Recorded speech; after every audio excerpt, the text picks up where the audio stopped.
מוכר המשפט, יכול לקנות אדם את עולמו בשעה אחת. זה ידוע מרבי יהודה הנשיא.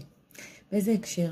היום כ"ז בסיוון, יום גילוי הנשמה של רבי חנניה בן תרדיון, שהוא היה אחד מ10 הרוגי מלכות. ואיך הייתה הפטירה שלו?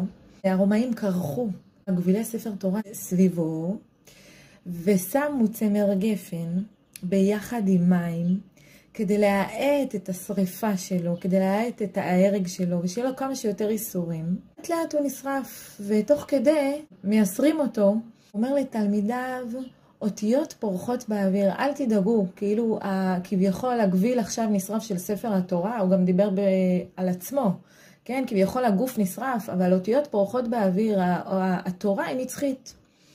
ומאיפה לנו שיכול אדם לקנות את העולמו בשעה אחת? באותה שעה התליין הסתכל על רבי חנניה בן תרדיון, כן? אבא של ברוריה. הוא אומר, מה, ככה אתה מדבר? ככה אותיות פורחות באוויר ואתה כולך מלא באמונה? אז תגיד, אם אתה זכאי לעולם הבא, ואם אני יוציא ממך את הצמר גפן ויעיץ את השריפה שלך, אז יש סיכוי שאני זוכה גם לעולם הבא? אמר לו, כן, אתה תזכה. נשרף כליל רבי חנניה בן תרדיון, אז יצאה בת קול ואמרה, רבי חנניה ותליינו זכאים לעולם הבא. אז רבי יהודה הנשיא אמר, יכול אדם לקנות את עולמו בשעה אחת. בתחילת המלחמה היה שבעה על כמה נרצחי הנובה, והגיע הרב רפאל כהן לבתים בצפת. הוא הזכיר את הגמרא הזאת על ההרוג מלכות, רבי חנניה בן תרדיון, וכמה סבל וכמה איסורים.